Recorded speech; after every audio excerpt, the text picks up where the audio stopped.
मैं इस महान राष्ट्र का संविधान होने पे गर्व करता हूँ।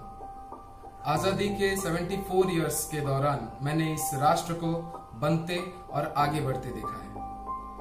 लेकिन आज मेरा सवाल मेरे सभी भारतवासियों से, क्या हम सच में आजाद हो पाए हैं या अब भी बंधे हैं हम अपने ही मानसिक बेड़ियों में? भारतवासियों, डेमोक्रेसी तुम्हारी ताकत थी, है और हमेशा रहेगी।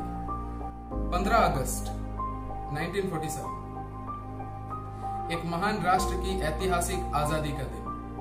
भारत अब गुलामी की बेड़ियों से निकलकर पूरे विश्व में अपनी स्वतंत्र पहचान बनाने के लिए सर उठा चुका था। देश के 562 रियासतों के मिलने पे बना भारतीय संघ। तब भारत के सामने कई चुनौतियां मौजूद थी। भारत पाकिस्तान के संपत्ति का बंटवारा, शरणार्थी संकट और कश्मीर का मुद्दा। इसके अलावा डेमोक्रेसी की मजबूती और एकीकरण, ज्यादा गरीबी और अशिक्षा जैसे हालात भी मौजूद थे।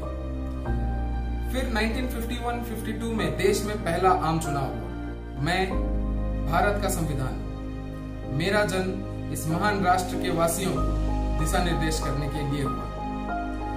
भारत के आज तक के सफर को मैंने बहुत ही करीब से देखा। सुनिए आज भारत की कहानी मेरी जुबानी। आजादी के बाद भाषाई आधार पे राज्यों का गठन एक बहुत बड़ी चुनौती थी। शुरुआत में इसे एकता और प्रशासनिक सुविधा के मद्देनजर नकार दिया गया, पर भारी विरोध के कारण सरकार को इसे मंजूरी देनी पड़ी। संविधान में ऐसे कानून शामिल किए गए जिससे अन्य सामान्य कानून तय किए जा सके। इसके जरिए लोकतांत्रिक और संसदीय सरकार की रूपरेखा पेश की गई। पहले चुनाव में 14 राष्ट्रीय और 50 राज्य सरकारी दल शामिल हुए। 1952 से 1967 तक भारतीय राजनीति की बागडोर कांग्रेस ने संभाली। जवाहरलाल नेहरू पहले प्रधानमंत्री बने। सरकार ने जमींदारी प्रथा समाप्ति, कष्टकारी सुधार, भूमि हदबंदी और हरित क्रांति जैसे कदम उठाए, जिससे भूमि और कृषि सुधार हो सके। महिला सशक्तिकरण और लैंगिक समानता के मुद्दे पर भी काफी सुधार किए गए। Right to equality, Hindu marriage act और डाउरी प्रोहिबिशन एक्ट जैसे कानून लागू किए गए। 1973 तक देश में मंदी, बेरोजगारी, महंगाई और भुखमरी जैसे समस्या उत्पन्न होने लगी। अब संपूर्ण क्रांति के नारे के साथ जननायक जयप्रकाश नारायण ने कांग्रेस हटाओ की मुहिम छेड़ दी। इस आंदोलन को रोकने के लिए तत्कालीन प्रधानमंत्री इंदिरा गांधी ने आंतरिक अशांति का हवाला देकर आपातकाल या इमरजेंसी लागू कर दिया, जो आगे चलकर देश के इतिहास की सबसे शर्मनाक दौर में से एक साबित हुई। लोकतंत्र के भविष्य पे ही सवाल खड़े होने लगे थे। फलस्वरूप 1977 के चुनाव में कांग्रेस की करारी हार हुई। पहली बार कोई गैर कांग्रेसी सत्ता का गठन हुआ। 1980 के दशक में फिर कांग्रेस ने सत्ता संभाला। तब कश्मीर, असम और पंजाब में अलगाववाद की आंदोलन जोरों पे थी, जो आगे चलकर 3 गांधी के मृत्यु की वजह बनी। राजीव गांधी के दौर में भी शाहबानो केस, बोफोर्स कांड, श्रीलंका मुद्दा और सिख विरोधी दंगे जैसे कई विवादित मुद्दे रहे। 90 के दशक में अयोध्या के बाबरी मस्जिद को गिराए जाने की घटना ने भारतीय राजनीति में सांप्रदायिकता बनाम धर्मनिरपेक्षता की बहस को गरमा दिया, और समय के साथ साथ इस दौर में क्षेत्रीय पार्टीज के आने और कांग्रेस के विभाजन से इंडियन नेशनल कांग्रेस की छवि को पीछे धकेल दिया गया और गठबंधन को भी बढ़ावा मिला। 2002 में गुजरात के दंगों ने देश में फिर एक बार अशांति फैलाई। अंग्रेजों के लगाए आग से फिर एक बार भारत जल रहा था। मैंने देखा कि आजादी के बाद शुरुआत में आदर्शवाद और देश प्रेम का प्रभाव काफी रहा, पर बाद में इसमें खोट आ गई। देश के बजाय पार्टी की भलाई महत्वपूर्ण हो गई। फिर आगे चल के पार्टी के बजाय खुद की भलाई महत्वपूर्ण हो गई। लोकतंत्र अब राजनीतिक वंशवाद में तब्दील हो गया। 1757 में वर्ल्ड जीडीपी में भारत का करीब 23% का हिस्सा हुआ करता था, जो आजादी के दौर पे 3% से भी नीचे आ गया। अंग्रेजों ने हमारे संसाधन लूटे, लेकिन उन्होंने कभी हमारे मूल सिंचाई पे ध्यान ही नहीं दिया, क्योंकि ये उनका कंसर्न नहीं था। अब जब देश के नवनिर्माण की बात आई तो देश को जरूरत थी इन्वेस्टमेंट की। नवनिर्माण के लिए 1920 के बाद उभर कर आने वाले कई कैपिटलिस्ट क्लास को भी जगह देना था। कई इकोनॉमिक रिफॉर्म्स भी किए गए। बहुत से कमर्शियल बैंक्स को नेशनलाइज किया गया। काफी मशक्कत के बाद अब देश में धीरे धीरे तरक्की दिखने लगी।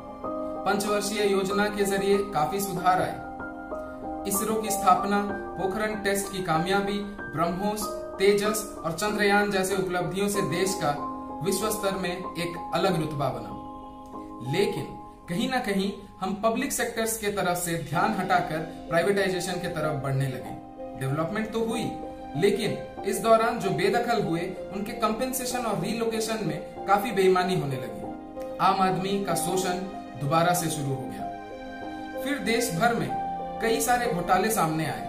आंकड़ों की माने तो करीब 80,310 करोड़ की धनराशि का नुकसान हुआ है देश को। इसके अलावा आतंकवाद, mob attack, cyber crimes, unemployment crisis, abuse and molestation जैसे कई कारण मौजूद हैं जो हमारे देश के डेवलपमेंट के रुकावट बने रहे।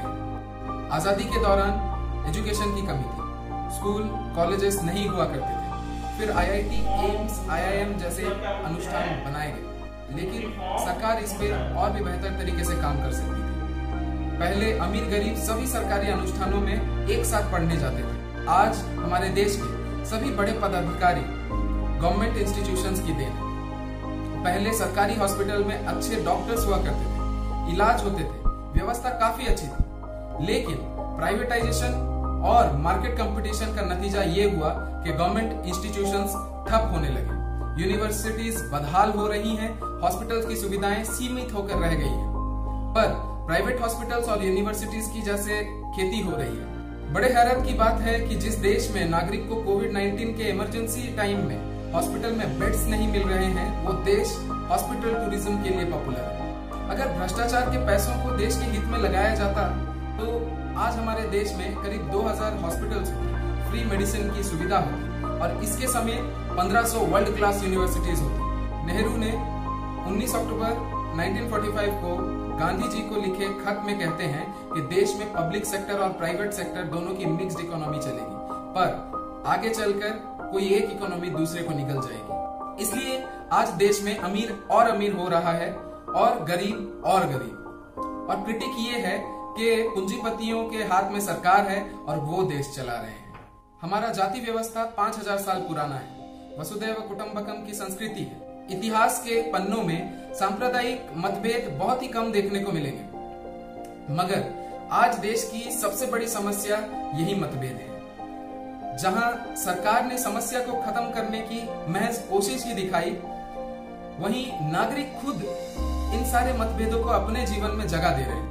डेमोक्रेसी की सबसे बड़ी उपलब्धि यही है कि लोग अत्याचार के खिलाफ बोलने लगे और आवाज उठा सकते हैं, पर जाने अनजाने हम अपने परंपरा के विरुद्ध खुद ही इन मतभेदों को अपने जिंदगी में पाल रहे हैं। तीसरे विश्व में भारत एक ऐसा राष्ट्र है जहां सैनिक तानाशाही नहीं है। अनेकता में एकता हमारी विशेषता रही है। भाषाई, धार्मिक, प्रजाति और क्षेत्र समेत कई विविधताएं मौजूद हैं और आगे भी रहेंगी।